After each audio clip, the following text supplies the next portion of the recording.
outside the Movie Co. in South Florida, waiting to get just the pre-sale tickets. It was crazy. It was such a big event, and that made it so fun. But to that point, we already sort of knew where Anakin's line went. So it wasn't really a big surprise for me what was going to go down in that fight. I think just the pure entertainment value of Yoda and Palpatine throwing cheeky verbal barbs at each other. I mean, they throw some cheeky little... Yoda's like, where are you going, man? The whole thing is cheeky. So back to the first use of Force lightning when I think he's still sitting at the desk. Yeah. And he jets out, Palpatine jets out his fingers and they're very much splayed and the lightning is coming out.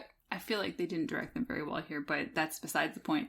It's so cheesy with their fingers both out at each other that I looked it up to see if there were t-shirts of it. There are not, and I think there need to be. Just him shooting his fingers out? But there are toys of just... If you look up Force Lightning and Palpatine, there's toys of him with his arms out, and he looks like a vampire because his hands are just very much old Nosferatu sort of fingers. Like he's supposed to be doing Force Lightning, but obviously it's a toy and there's no Force Lightning. Do you think the people from The Magicians and Wanda from the MCU copied Ian McDermott's magic fingers when they shoot their stuff? Hell no. But you know what I liked about his performance, though, is that, you know, and Ian McDermott's been really praised for this, and that, you know, Ian McGregor said he had a very hard time with the green screen, and as he should, and a lot of actors felt very uncomfortable with this technology. Now, Ian McDermott, he is on another level. I mean, I love his scene in the opera early on with this. He's at a thing called Squid Lake, which I just learned, Squid Lake. That's like the nickname for it. But he is... Really? Yeah. Like your like my Squid Lake. Yeah. So what I think is interesting is he's leaning into it. So you have other fights where maybe people think everything's a little whiny or a little too stilted or, you know, too serious. And then you have a guy that's in another movie entirely, just cackling and throwing chiclets and just... shooting laser beams from his fingers. Sneaky Force Lightning. So it's not even like, I'm going to shoot you with Force Lightning now. He just cheap shots. It's almost very reminiscent of Thriller. Oh, yeah. With the fingers. And when Yoda knocks out those But that being said, I love it. I don't think it's out of place. I think that makes the whole scene fun. Because I think it's the actor, right? He's on another... there's no other performances in this trilogy like he does. You said he's in a different movie. What's the name of that movie, Mark? Oh, man. The Emperor's New Groove. Oh, jeez. Because he's dancing. That movie already was stolen. Yeah, no, but that was before Emperor's New, right? I don't Maybe think not. so. But yeah, so I mean...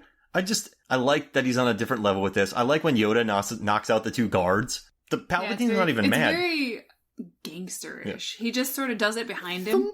Yeah. And Palpatine's not mad. Like, those guards are not going to they're unconscious. No, Palpatine's going, game on. He loves it. I'm here for this. Like, that's a good boss. He's not going to punish these two red guys. Like, well, maybe they're going to be embarrassed, but what could they do against Yoda? Like, he didn't expect Yoda to come back. And so replace them with Praetorian guards. Yeah. Oh, man. Maybe that's why. I mean, later on, right? Yeah. Snoke. But so you have those two guards getting, I mean, that's just such a crowd-pleasing moment, right? And then you just have McDermott on another level. I mean, Palpatine is, I love it. Oh, curses. Like, just screaming and shooting stuff and laughing and cackling. So that's why I really enjoy this fight. And it seems like on the internet, there's really no negative thoughts about this. No, I didn't see any. It's funny, most discussion is very much centered on the duel on Mustafar. But when it comes to this one, there's very little discussion, or they talk about the final fight segment of this movie, of episode 3, as, well, I didn't really like the one fight, but this was very entertaining. Loved Yoda. Yeah, it's Yoda and it's the Emperor and they're having a good time. Yoda's sassy, the Emperor's sassy. It's just a crowd. This is probably one of the most, I think Yoda smashing those guards might be one of the most crowd-pleasing moments in this new trilogy. Imagine being in a packed theater and watching those two red guys get knocked out. Mm-hmm.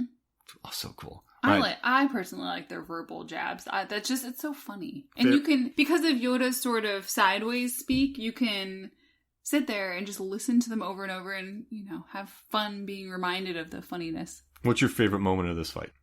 First use of Force Lightning needs to be a t-shirt. First moment. All right, so for me, it's the guards, and I just like the detail of Yoda's little fingerprints scratching on the steel. Like, that's a good touch. Mm-hmm. And I like slumped over Yoda because it makes me sad. Aww. All right, so this was fun. Thank you for joining me. Oh, yeah. All right, so for me, May the 4th be with you. Yeah, and I hope you all enjoyed this. So for me, Mark Hoffmeyer, and for Megan Force Hands Hoffmeyer, this is Final Fights. We'll see you next week.